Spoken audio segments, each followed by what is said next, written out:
C'est une occasion sans précédent depuis le début de cette offensive qui a été loupée ce matin. Oui, clairement. Et puis pour la première fois, on a utilisé le terme de cessez-le-feu, même dans les consciences du peuple de Gaza, même dans les consciences des petites classes de Gaza-Ville. Ces gens qui finalement sont ceux qui souffrent le plus des bombardements et de l'opération militaire en cours.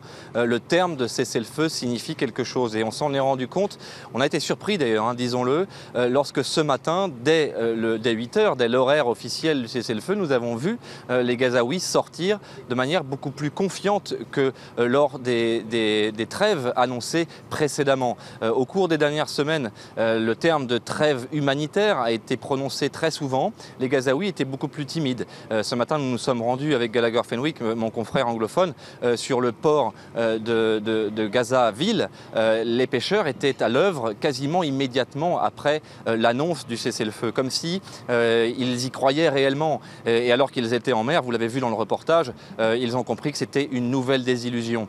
Ce qui pose un problème majeur ici, c'est qu'une fois que la cartouche du cessez-le-feu, le terme de cessez-le-feu a été employé et que le cessez-le-feu a été rompu, alors il y a une vraie rupture de confiance de la part du peuple de Gaza. Nous ne sommes pas prêts de voir les Gazaouis croire à nouveau en une trêve ou même en un cessez-le-feu. Alors paradoxalement, hein, on commence à s'en rendre compte, cette offensive israélienne renforce le Hamas. Oui, en tout cas, le Hamas conserve l'initiative. La conclusion au propos des Gazaouis avec lesquels nous avons échangé ce matin, c'est que finalement, on ne peut pas faire confiance aux Juifs. Je les cite dans le texte, réellement. On ne peut pas faire confiance aux Juifs. C'est forcément de la faute de l'armée israélienne si la trêve a été rompue. En tout cas, c'est le seul récit que les Gazaouis ont à leur disposition. Les habitants de Gaza s'informent finalement assez peu par des médias extérieurs. La rumeur fait loi ici, les Gazaouis échangent bien volontiers, le Hamas communique à travers ses médias, à travers ses relais dans les quartiers. C'est évidemment la faute des Israéliens, c'est la faute des Juifs comme disent les Gazaouis ici. Et finalement, c'est un encouragement pour la branche armée du Hamas à poursuivre le combat. Et on s'est rendu compte que dès ce matin dans la zone de Rafah, dès que les premiers coups de feu ont résonné, la trêve a volé en éclats, le cessez-le-feu a volé en éclats.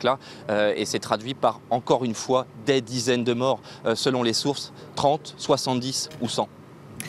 Alors l'objectif affiché par le gouvernement israélien dans cette offensive, hein, barrière protectrice, c'est de détruire les tunnels du Hamas. Comment l'armée israélienne doit s'y prendre? Quelle stratégie doit-elle employer pour détruire ces tunnels, pour les éradiquer?